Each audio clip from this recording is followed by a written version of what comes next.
이게 오늘의 핵심이다. 사실은 짠테크와 재테크. 27배 뭐? 27배? 27배 가면 대한민국이 지금 마이너스 한 30%를 맞으면 어떡할 것인가를 미리 생각을 하고 주식을 사야 돼요. 이미 그렇게 됐으면요?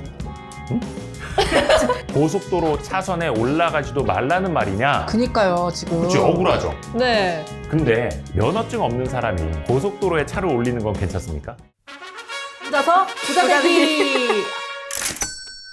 대표님, 네. 포모가 왔습니다. 그래서 레버리지라도 땡겨보려고 합니다. 되게 진지하다, 표정이. 저 진짜 진지해요. 지금 표정이 결기에 차 있어. 저도 진짜 포모가 그래. 너무 많이 처음 왔어요. 아, 내가 이게 언젠가는 얘기해주고 싶었는데 말 잘했다. 포모라는 게 오지 않습니까? 네. 근데 정확히 곽지연 작가가 짠테크로 뭐 4년 만에 1억 모았고 뭐 했잖아. 네. 지금 얼마 전에 뭐 4억 넘었다며, 자산이. 맞아요.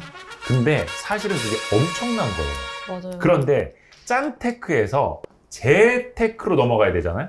이건 뭐 재산일 수도 있겠고 재물. 정말 큰 차이가 있습니다. 무슨 차이인가요? 짠테크랑 재테크랑 본인도 모를걸? 짠테크는 아낀다. 재테크는 불린다. 아니, 그건 기본이고. 보세요. 이게 오늘의 핵심이다. 사실은 짠테크와 재테크. 짠테크는요, 하지 않는다. 아. 하지 않는 거예요. 근데요, 재테크는요, 해야죠. 하는 것? 하는 거예요. 이 차이가 저는 엄청 크다고 봅니다. 짠테크는요, 사실은 아무것도 안 먹고 안 쓰고 안 만나고 안 나가면은 할 수 있어요. 물론 의지만 어렵지. 있으면. 쉽다는 말은 절대 아닙니다. 여러분, 오해하지 마세요. 재테크는 뭐예요? 해야 되는 거예요. 적극적으로 굴리고 움직이고 돈을 넣고 혹은 빼고 적극적으로 해야 되는 거예요. 그러니까 하늘과 땅 차이인 거라고요. 훨씬 더 리스크를 또 안아야 되는 거고, 배워야 하는 거고, 액션도 해야 하는 거고, 때로는 아주 격하게 아무것도 하지 않아야 되는 거예요. 뭔지 아세요? 얼마 전에 김진영 교수님 콘텐츠 때 우리 현대인의 옷을 입은 원숭이 콘텐츠 하지 않았습니까? 네. 그때 제일 어려운 게 뭐라고 했죠? 기다리는 거, 가만히 있는 거, 아무것도 하지 않는 게 사실은 또 투자에 있어서 제일 어려워요. 그쵸. 왜냐? 매일매일 시세가 또 변하기 때문에.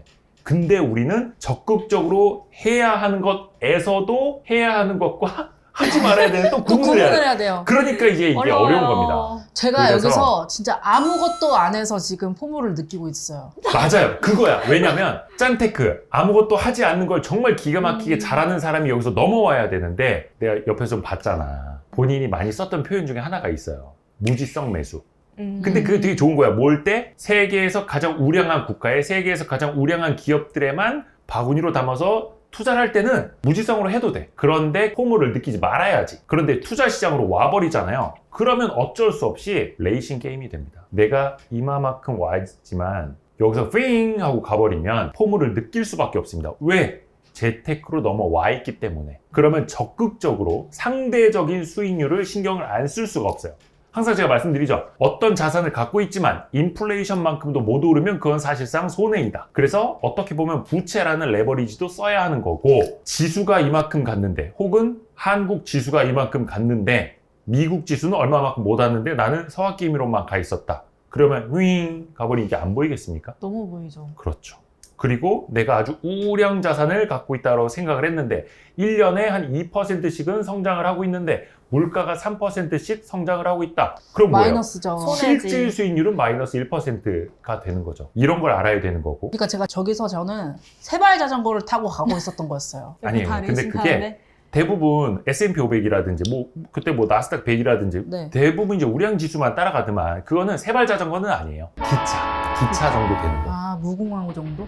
기관 칙칙폭폭 기차. 옛날 칙칙폭폭 기차. 근데 멈추지도 않고 꾸준히 가는 가장 우량한 기차. 무궁화. 그쵸. 근데 옆에서 이제 자동차는 빵빵빵빵 가는 거죠. 막 오토바이 막 뿅뿅 핑 해서 가는 거죠. 근데 훨씬 더 그게 위험하기는 하지만 리스크를 지고 상대 수익률 측면에서 더 나은 길로 가고 싶다라고 하면은 칙칙폭폭 기차가 아니라 KTX를 알아본다라든지. 그래서 제가 여기서 예. 슈퍼카로 선택한 게 이번에 삼전이랑 한이 레버리지 ETF 나왔잖아요. 단일 종목 레버리지 네. ETF.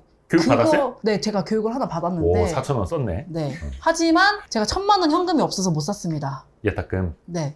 근데 그것도 또 증권사마다 다르더라고요. 음. 그 토스뱅크 같은 경우에는 현금, 주식, 예치금 포함 1,000만 원이고 다른 뭐 한국투자 같은 경우에는 무조건 순수 예치금 1,000만 원 이상이어야지만 사져서 못 샀습니다. 왜 다 달라요? 글쎄. 그건 증권사 마음 아닐까요? 아니 그래요? 기본 규정은 그거는 정부에서 정해놓은 거라 금융사들은 그걸 따르는 건데 기본 예탁금의 규정을 어떻게 놓느냐의 차이인가? 그건 좀 알아봐야겠다. 진짜 찐 주린이들은 돈도 없는데 레버리지도 못하고 세발 자전거만 그냥 뒤일지 끌고 가다가 바퀴 빵꾸 나고 그러니까 지금 빵꾸 났잖아.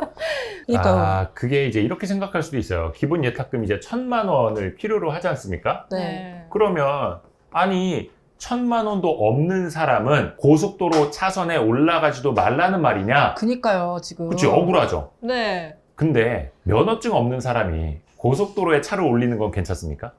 아, 그건 또 이게 달라지는데. 투자의 세계는 사실 면허증이 필요가 없죠. 네. 그런데 고위험 상품으로 갈수록 뭐 고객 성향 분석도 하고 뭐 투자 성향 같은 분석을 하지 않습니까? 그 사람의 지식 수준도 체크를 하고 그래야만 고위험 상품, 초고위험 상품을 금융사가 이 사람한테 권유를 해도 되는가를 가늠을 해봐야 돼요. 근데 아까 고속도로라고 제가 표현을 했잖아요. 근데 여러분은 솔직히 말하면 이게 억울할 수도 있어. 하지만 억울합니다. 기본 예탁금이 1,000만 원이 안 된다라는 건 사실은 이게 좀 연세 있고 사회생활 많이 하신 분들한테는 큰 돈이 아닐 수도 있겠으나 그 사람의 투자 경험을 무엇으로 판단할 것인가? 결국 짜내다 못해 이런 거 나온 거죠.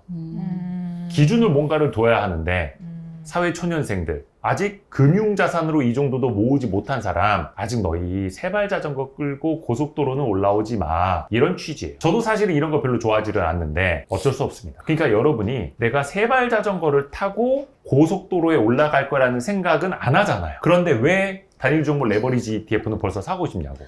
여러분이 뭐가 오기 때문. 지금 삼성전자 하이닉스 PER 얼마인 줄 알아요? PER? 무엇보다. 그때 PER이 뭔지는 알아요? 27배 뭐? 27배? 27배? 아닌가? 27배 가면 대한민국이 지금 국부가 야 아, 그럼 8배, 뭐 8배? 8배인가? 7배? 몇 배? 5배? 됐다. 이런 것도 모르는 사람들이 일단 지금 고속도로에 올라갈 생각을 하고 있기 때문에 아니 러닝화 좋은 거 신으면 고속도로 뛸 수 있는 거 아니? 이 생각들을 하고 있기 때문에 사실은 어느 정도 허들은 필요한 거예요. 아, 그리고 지금 삼성전자 하이닉스 한 주당 가격이 거의 30만 원, 뭐 100만 넘잖아요. 네. 이거를 본주를 사기에는 지금 돈이 너무 없는 거예요, 맞아, 저희가. 맞아. 그래서 이제 레버리지라도 그건 가격이 얼마 안 되니까 레버리지라도 사서 ETF? 좀 더 쉽게 살까? 좀 싸게 라는 생각도 드는 거죠. 그리고 오르면 2배 먹고. 그치. 그러니까 1,000원짜리 10장이 10,000원짜리 한 장보다 싼 거잖아요. 똑같긴 어? 한데. 5만원짜리 한 장, 너무 신사임당. 네가 뭔데? 레버리지 ETF 얼마로 상장했습니까? 몰라요. 사실 잘 모릅니다. 아니 어차피 못 사서 사실 못 사서 진짜 안 보긴 했었어요. 안 봤어. 상장 된다는 것만 일반적으로 봤습니다. ETF 얼마에 상장을 합니까? 이렇게 안 했잖아. 만 원? 만 원? 그치.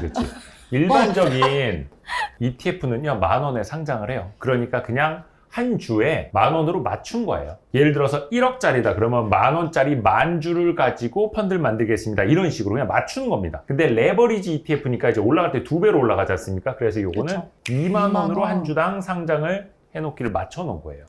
왜냐? 변동폭이 훨씬 더 커지고 자칫 10,000원으로 상장을 했다가 조금 떨어지면 마이너스. 상폐될 수도 있거든요. 그러니까 2만 원으로 시작을 한 거거든요. 근데 한 주에 예를 들어서 100만 원이 넘는 거야.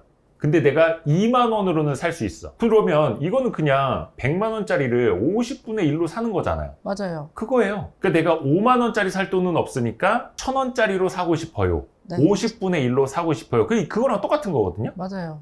예, 그냥 50분의 1 조각. 근데 그게 큰 의미가 있나? 이렇게라도 그 반도체 시장에 같이 올라타고 싶은 마음이 생겼습니다. 돈이 없으면 의미가 큽니다. 그런가? 아예 못 살 어. 거 조금이라도 살 수 있는 거. 하기사. 저도 옛날에 그랬어요. 20년 전에는 저도 동전주 좋아하고 그러던 시절이 있었습니다. 어쨌든 같은 거고 그냥 크기의 차이니까 적은 돈으로 사는 게 오히려 더 좋은 거 아니에요? 적은 돈으로 적게 사면은 적게 벌겠죠. 그건 맞긴 한데. 그리고 저희 같은 사람들은 쉽게 다가갈 수 있는 거잖아요. 그래서 오히려 저희 같은 사람들은 그게 더 유리한 게 아닌가. 어떤 게 더 중요해요? 수익금. 어떤 게 더 중요해요? 수익률. 수익금이 중요하죠. 왜요? 제가 상품은 예전에 장땡. 비트코인 수익률 몇백 퍼센트 가지고 있거든요. 거의 1000%까지. 오. 설마 근데 그게 그게 100원 들어 뭐냐면 있는 거 아니에요? 예전에 비트코인 그냥 다 빼버리고 정말 단자릿수 몇 원, 몇십 원, 뭐 이 정도 남아있던 게 나중에 보니까 몇백 퍼센트 수익률이 된 거예요. 무슨 의미가 있어요? 그래봐야 몇천 원인데 5천 원이었나 막. 중요한 건 수익률이 아니라 수익금이에요. 10%를 벌었어도 1억을 벌 수 있다면. 그렇잖아요. 그러니까 물론 이제 큰 부에서 더 큰 부가 일어나는 게 사실은 이 효과일 수도 있겠는데, 여러분이 생각을 할 때도 수익률만 생각을 하지 말고 얼마를 결국에는 내가 벌 것인가를 생각을 하세요. 그래서 100만 원짜리는 내가 못 사니까 2만 원짜리를 사겠다? 50분의 1이라고 했잖아요. 근데 사실은 수익률은 똑같이 올라가요. 그러니까 100만 원에서 10%면 110만 원이고 2만 원에서 10%면 2만 2천 원이 되는 거잖아요. 똑같은 10%라고요. 그러면은 돈이 많긴 많아야겠구나. 그러니까요. 그래서 지금 그러니까요. 수익률이라고 본다는 거예요. 그러니까 레버리지 써서 빨리 수익금 점핑 해갖고 들어가는 거죠. 그렇죠. 지금 키워서 레버리지라도 지금 사가지고 돈을 좀 풀려야 되는데 지금 100만 원 저거 어떻게 삽니까 저희가? 그러니까. 해라, 그래. 내 두 배로 터질 수도 있어. 그거는 근데 생각 안 해.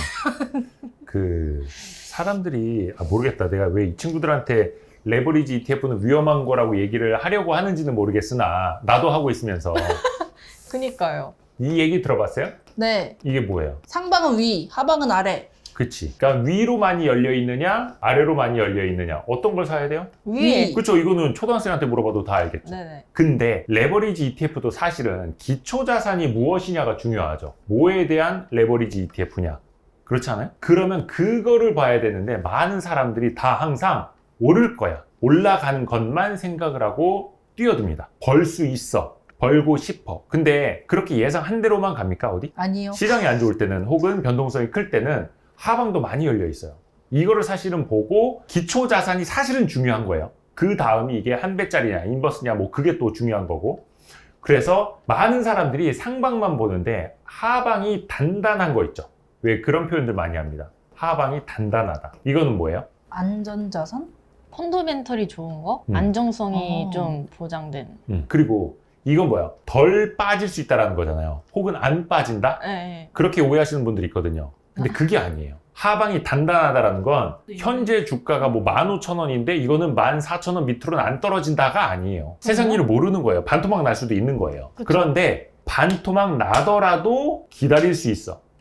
반토막 나더라도 큰 상관은 없어. 오히려 반토막이 나면 시가 배당률은 2배가 돼서 더 좋아. 이런 식으로 기다릴 수 있다는 게 진짜 하방이 단단한 거예요. 이해 가시나요? 네. 근데 그게 아니라 뭐 예를 들어서 PBR로, PER이 아니라 PBR로 한 20배 받는 어떤 주식이 있다 쳐요. 꿈의 주식. 그런데 그게 반토막이 나도 PBR이 10배예요. 회사를 청산했을 때 10배 가치를 이미 받고 있다라고요. 혹은 20배를 받고 있다라거나. 근데 그거 반토막 났을 때 내가 뭘 보고 기다릴 수 있을 것인가? 그때도 손절을 할 필요가 없을 것인가? 어떤 현금 흐름이 생길 것인가까지 봐야 돼요. 근데 많은 사람들이 그거는 생각을 안 해. 그러니까 올라갈 것만. 그러다가 어느 순간 20-30% 마이너스를 쳐 맞아버리면 어떻게 해요? 막 발 동동 구르고 있는 거라고요. 그래서 어떤 주식이든 레버리지도 마찬가지예요. 내가 사자마자 혹은 샀을 때 얼마 안 됐을 때라도 마이너스 한 30%를 맞으면 어떡할 것인가를 미리 생각을 하고 주식을 사야 돼요. 이미 그렇게 됐으면요? 되셨어요? 이미 그렇게 돼 있어? 그거예요. 내가 저 주식을 샀는데 마이너스 30%가 된다면 어떻게 할 것인가? 물론 첫 번째는 생각해봐야 될 게 이거죠. 펀더멘털에 어떤 문제가 생겼나? 내 투자 아이디어에 훼손이 생겼나? 저 회사에서 만든 어떤 제품이 시장에서 아주 좋은 반응을 얻을 거라고 생각을 했는데 냉랭해. 혹은 제품 개발 과정에서 실패를 했어. 그러면 어때요? 투자 아이디어가 훼손된 거죠. 네. 펀더멘털에 문제가 생긴 거죠. 네. 예상한 실적이 안 나오겠죠. 그러면 어떻게 돼요? 손절해야죠. 근데 그게 아니라 실적 추정치는 계속 양호하게 가고 있고 업황도 좋고 전방 고객사의 뭐라 해야 되나? 뭐 주문량도 변하지 않고 있고 예상대로 가고 있어. 그런데 뭐 외국에서 뭐 금리가 어떻고 전쟁이 어떻고 트럼프가 어떤 말을 했고 그래서 막 그냥 시장이 폭락해. 그러면 내 주식만 빠진 것도 아니야. 이 섹터에서 이 기업만 빠진 것도 아니야. 동종 섹터 다 같이 빠져버렸어. 그러면 어때요? 마이너스 30%. 물타기. 기다릴 기다린다? 수 있다는 거죠. 홀딩. 그 기준. 혹은 아까 이야기한 것처럼 마이너스 30%도 아이고 이게 웬 바겐 세일이야. 고맙습니다. 다음 달 월급 나오면 또 사겠습니다. 라고 생각을 할 수 있느냐는 거예요.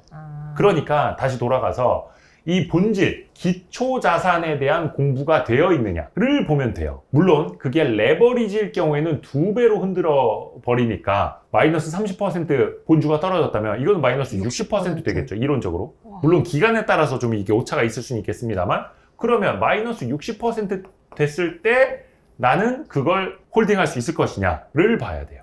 물론 이건 장기 투자자 영역에서 봤을 때. 레버리지 홀딩하면 안 깎인다면서요. 그쵸. 레버리지는 사실 절대. 장타형이 아니고 단타 형식으로 굴려야 된다는 말도 있는데 맞아요. 어떤 게 맞는 거예요? 지난번에도 말씀드렸잖아요. 그 음의 복리 효과도 있고. 이거 때 우리 했잖아요. 네. 네네네. 기억나요. 10% 오르면 뭐예요? 11,000원. 11,000원. 자, 그런데 여기에서 마이너스 다시 10% 되면 뭐예요? 1,100원을 빼야 되는 거죠. 아. 그러면 9,900원이 맞죠. 맞네. 그냥 똑같이 위아래로 10% 갔다 왔는데 벌써 100원이 녹았죠. 20% 되면 어떻게 돼요? 12,000원이 되겠죠, 처음에는? 그러면 빠질 때는 얼마예요? 1,200원이 빠지나요? 2,400원이 2,600원. 빠지는 거죠. 그러면 어. 얼마? 9,600원. 1,600원. 그러면 벌써 여기서 400원이 녹았죠. 그냥 한번 위아래로 20% 다녀왔을 뿐인데 그럼 본주는 뭐예요? 그냥 가만히 있었더라도 이렇게 되는 거예요. 그러니까 사실은 장기 투자에 적합하지 않을 수는 있어요. 그러니까 레버리지 ETF를 사더라도 기본적으로 기초 자산이 우량해야 되는 거예요. 근데 저 여기서 좀 궁금한 게 네. 항상 그 레버리지는 횡보장에서도 손해를 본다. 그치. 막 이런 얘기를 하잖아요. 근데 네, 이거예요. 그게 레버리지 아니고 그냥 일반 본주도 똑같은 거 아니에요? 아니지. 10,000원에서 11,000원 갔다 다시 10,000원 오고 9,000원 갔다 다시 10,000원 오고 금액으로 보면은 제자리일 수 있는 거죠. 근데 퍼센테이지로 자꾸 생각을 하게 되면은 높게 된다는 거예요. 똑같은 퍼센테이지로 왔다 갔다 했을 때. 그럼 9,900원에서 다시 10% 올라봐야 990원 오르는 거잖아요.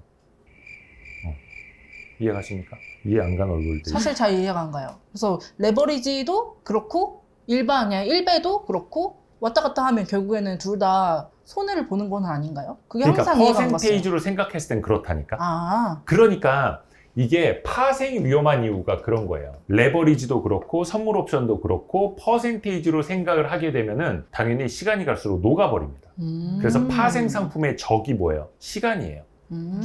우량 자산의 시간은 우군입니다. 시간이 맞아요. 갈수록 인플레이션보다 더 많이 오르기 때문에 맞아요. 시간 가치가 더해지면 우량 자산은 불어나요. 그래서 하워드 막스도 이야기한 것처럼 not timing, but time. 타이밍이 아니라 시간. 그러니까 내가 시간을 버티면 더 불어날 자산에 맞아요. 투자하라는 게 그거거든요. 타이밍 맞추려고 하지 말고. 그게 기초 자산을 우량할 때는 그래요. 요새 반도체가 어쨌든 주도주잖아요.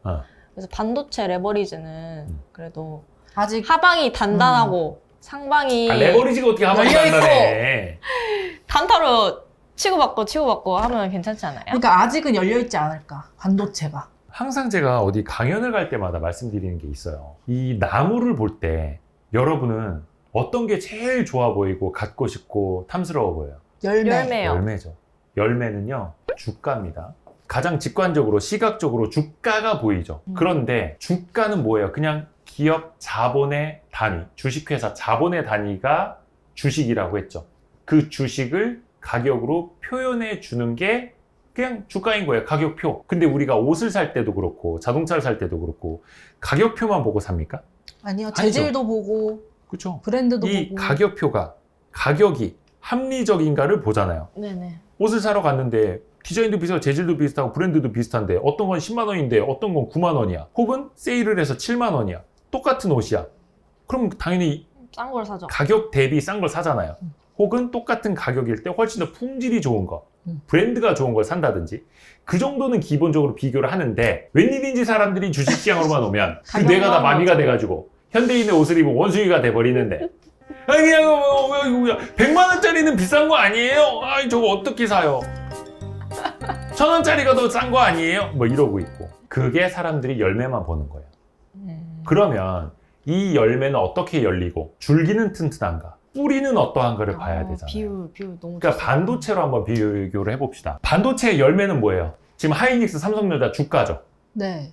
그러면 삼성전자, 하이닉스 주가는 뭐가 만듭니까? 반도체에 대한 수요가 만들죠. 네. 그러면 반도체에 대한 수요는 지금 뭐가 만들어요? 네. 왜 이 난리가 났어요? 여러분이 뭐 쓰고 있어요 지금? 제미나이. 그렇죠. AI. AI 쓰잖아요. 결국에는 AI 인프라 투자가 반도체에 대한 수요잖아요. 네. 그 AI 인프라 투자가 요 줄기예요, 요거. 그러면 이 줄기로 영양분은 어디에서 옵니까? 이 AI 인프라 투자가 이 나무의 가지예요, 가지. 가지에서 영양분이 오니까 이 열매가 맺히는 거 아니에요. 네. 그렇죠. 그러면 이 AI 인프라 투자에 대한 이 큰 줄기는 어디서 옵니까? 사람.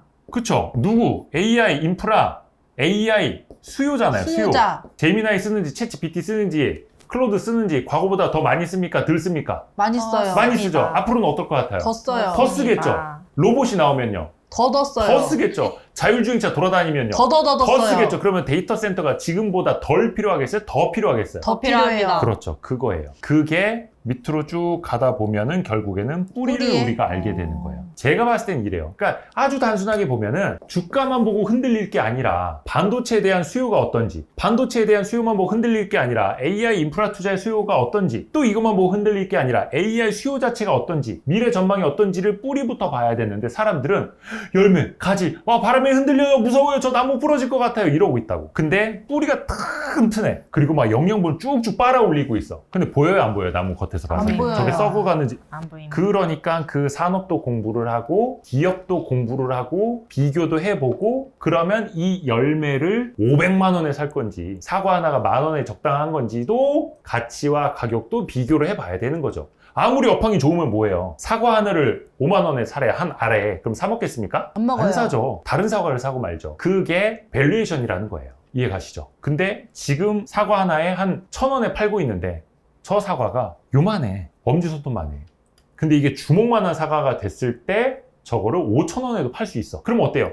더 사요. 키워야죠. 기다려야죠. 그리고 어느 정도 연글었어. 그러면 연근 다음에 그 열매를 안 따면 어떻게 됩니까? 썩어요. 썩죠. 까치밥 되는 거 밑으로 떨어지겠죠. 그게 산업의 사이클이 꺾였거나 수요가 끝났거나 하기 전에 따야죠. 그냥 뿌리만 끝까지 뿌리만 생각하고 있어? 어? 내가 무슨 뭐 이재용 회장이야? 내가 최태원 회장이야? 아니잖아. 언젠간 따야 된다고요. 그러니까 이 산업의 변화, 인프라 투자가 꺾이지 않았는지를 봐야 되는 거예요. 그럼 만약에 그래서 AI 그럼 영원하겠네? 뭐 아직 미래차 나오지도 않았고 휴머노이드 로봇 안 나왔으니까. 그런데 중간에서 이 줄기가 흔들릴 수도 있어요. 왜? 예를 들어서 금리를 중간에 5%, 6%, 7%로 막 올려버려. 그러면 우리는 분명히 AI 시대로 가겠지만 빅테크 기업들이 이 AI 인프라 투자를 제대로 할 수 있겠어요? 못해요. 어렵죠. 지금 구글 알파벳마저도 막 회사채를 찍어서 빚을 내서 AI 데이터 센터에 투자를 하고 있는데 극단적으로 기준금리가 10% 돼버려. 그러면 사람들이 그럼 빅테크에 투자를 해주겠습니까? 은행에만 맡겨도 예금이자가 10몇 % 나올 텐데? 그러면 상대적으로 이 속도가 늦어진다는 거죠. AI 미래는 속도. 오겠지만 AI 미래가 더 천천히 오겠죠. 그러면 이 화려한 미래를 보고 갔던 주가는 어떻게 되겠어요? 떨어져요. 살짝 주춤할 것 그렇죠. 같아요. 그러면은 이 나무 중간에다가 뭔가 쇠줄을 묶어 놓은 것처럼 영양분이 위로 올라가질 않겠죠. 네. 삼투압 작용이 더 힘들어지겠죠. 이런 거예요. 근데 이런 거 생각하면 어때요? 쉽죠? 쉽지 않아요? 이렇게 보니까 네. 또 쉬워요. 쉽죠? 그래요. 이해가 이거예요. 쏙쏙됩니다. 이거예요. 근데 요즘에 이제 또 금리 올린다고 하는데 그거예요. 그래서 금리를 올리면 투자가 줄어들까봐 또 그 전으로 가면 뭐예요? 물가가 오르면 금리를 올릴까봐 또 그 전에는 뭐예요? 호르무즈 해협이 봉쇄되면 물가가 오를까봐 또 그 전에는 뭐예요? 트럼프가 이란을 공격하면 호르무즈 해협을 봉쇄할까봐. 그러니까 거슬러 올라가면은 쉬워요. 그러면 호르무즈 해협이 봉쇄됐기 때문에 유가가 올라갔고 유가 때문에 생활 물가가 오르고 물가가 올라가면 전반적으로 금리가 올라가고 금리 시중금리가 올라가면 기준금리를 올리게 되고 기준금리를 올리면 인프라 투자가 늦춰질까봐. 그러면 우리 삼성전자 하이닉스의 실적이 줄어들까봐 혹은 실적 성장이 둔화될까봐 이거거든요. 근데 이걸 그냥 거슬러서 열매 보지 않고 줄기를 보고 가지를 보고 줄기를 보고 뿌리를 보고 토양을 보면 돼요. 근데 이렇게 표현을 하면 쉽죠. 네. 그런데 이거 하나하나 보기는 어려워요. 그래서 어떻게 보면 단순하게 생각도 해보고 어떻게 보면 AI 수요도 공부하고 빅테크들의 인프라 투자 동향이 어떤가? 그러니까 투자 잘하는 사람들은 빅테크 기업의 컨퍼런스 콜을 괜히 듣는 게 아니에요. 그 샬라샬라샬라 하는데 그 빅테크 기업들의 컨퍼런스 콜을 정리해준 애널리스트 코멘트를 괜히 보는 게 아니에요. 과연 이게 달라지지 않았는가? 근데 현재까지는 2026년 6월 초 현재까지는 제가 알기로는 인프라 투자를 줄이겠다고 한 빅테크는 없었어요. 실적 발표할 때마다 컨퍼런스 콜을 할 때마다 투자자 미팅을 할 때마다 우리는 더 많은 인프라 투자를 해야 한다. 더 많이 데이터 센터를 확충을 해야 한다라고 해왔기 때문에 달라진 게 없네? 그냥 위에서 바람 때문에 흔들리네? 라고 해서 아직까지는 keep going 하고 있는 거죠. 그래서 저도 삼성전자 주식을 팔지 않았고 시장이 조금 더 흔들릴 때 하이닉스를 비롯해서 ETF를 조금 더 샀고 이런 거예요. 근데 뒤집어서 와, 이 금리 진짜 올릴 것 같네? 그것 때문에 투자가 더 늦춰질 것 같네? 그러면 그때는 팔아야겠죠. 근데 아직은 거기까지는 가지 않았다라는 개인적인 판단. 어렵습니까 이게? 아, 너무 어려운 지금 듯 쉬운 듯 어려워요. 좀 안정이 됐어요. 마음의 안정이. 심리적 안정이. 그러니까 자꾸 우리 주린이 여러분이 열매만 봐서 그래요. 저 흔들리나? 저 떨어지면 어떡해? 저 사과 익은 거야? 아니, 이거 떨어지면 어떡하죠? 저 꽃이 다 핀 거야? 안 핀 거야? 그 주가만 보고 어떻게 알아? 그런데 주가만 볼 필요가 있는 사람들도 있어요. 누굽니까? 트레이더들. 내가 산 가격보다 비싸게 팔아야만 하는 사람들. 아침에 사서 오후에는 팔 사람들. 10분 전에 사서 10분 후에는 팔아야 될 사람들은 열매만 보는 거예요. 화훼단지에 가 있는 사람들은 어때요? 저 꽃 시들기 전에 대량으로 사서 어디 졸업식이 됐든 어디 축제 현장에 갖다 팔아야지. 오늘 안에 못 팔면 저 꽃 다 시들잖아. 그 사람들은요, 주가를 봐야 돼요. 트레이더니까. 이해가시죠? 근데 그게 아니라 인베스터다, 투자자다, 몇 개월 이상, 혹은 얼마 전에 그런 댓글이 달렸네요. 제 퇴직연금 계좌에 ETF로 반도체를 담았는데 어떻게 해야 되나요? 그래서 그 댓글을 달려다 참았는데 무슨 댓글을 달려고 했냐면 혹시 다음 달에 은퇴하시나요? 아니 다음 달에 은퇴하신 분한테는 중요해. 현금화해야 돼. 근데 더 극단적으로 표현해 드리자면 퇴직연금 계좌에서 내가 연금을 받더라도 일시불로 받는 게 아니에요. 맞아요. 매월 얼마씩을 나눠서 받겠죠. 뭐 65세 설정을 했으면 65세부터 70세부터 10년 동안 20년 동안 나눠서 받겠죠. 그러면 극단적으로 당장 다음 달에 은퇴하시는 분도 이게 정말 완벽한 내리막 다운 사이클 아니라면 걱정하실 필요가 사실은 없는 거거든요. 상승, 성장, 사이클 속에서 업사이클 속에서 흔들리는 거라면 그냥 기다려도 돼요. 근데 참 사람들은 정말 많은 걱정을 하고 삽니다. 앉아서 부자 되기 이 코너가 그리고 Y스트릿이 조금이라도 도움이 되신다면 알림, 구독, 좋아요, 댓글, 다른 영상 보기 같이 많이 또 소문도 많이 내주세요. 뿅! 지금 이 시장은 역사상 아무런 사례가 없어요. 큰 돈 벌려면 시장과 같은 곳을 봐야 돼요. 여기서 대여해서 이탈하는 순간 끝이라고 말씀을 드렸고, 반도체 다음에 뭐라고 얘기를 해주는 거예요? 우리가 돈 벌 기회가 겁나 남았다라는 거죠. 고정 댓글을 참고하세요.